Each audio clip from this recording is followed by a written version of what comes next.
Ukisikia ogopa matapeli kwa sasa kusa baada ya kutapeliwa. Jamani, kwa sasa Watanzania umakini inabidi uendelee kuwa mkubwa sana. Yani sio kwa njia ya simu, na kwa sasa matapeli mitandaoni mpaka live imekuwa ni kawaida. Yapo memkuta kaka Kusa baada ya kutapeliwa na mbaba ambaye alikuwa anatembea na mtoto wake. Aise, kuna mambo mazito sana ambayo yako nchini Tanzania. Kwa sasa utapeli umeendelea kukua kwa kasi sana. Sasa hapa ndasoma ujumbe wa Kusa baada ya kutapeliwa, na uzuri ni kwamba picha ya mtu ambaye ameweza kuwatapeli wanayo na wameweza kuiweka hadharani kwa yote ambaye ataweza kumuona basi aweze kutoa taarifa. Sasa hebu ngoja nisome ujumbe alafu utaelewa kitu na kuamini kwamba kwa sasa pia jamani hata wasanii pia kazi wanayo.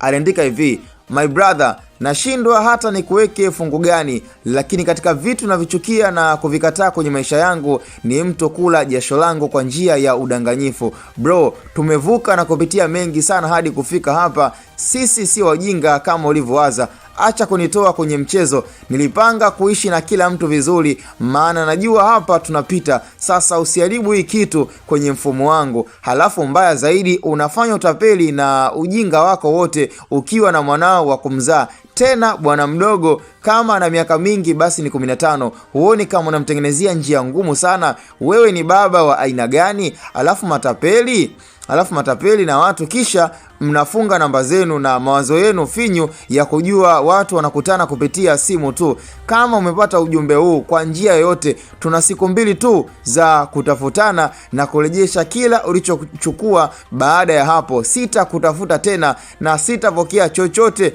kutoka kwako, mjanja wa tauni. Nasisitiza tena, mtoto wako ni mdogo sana, usimuingize kwenye vitu vya ajabu. Unatengeneza bomu na siku litalipukia vibaya mno.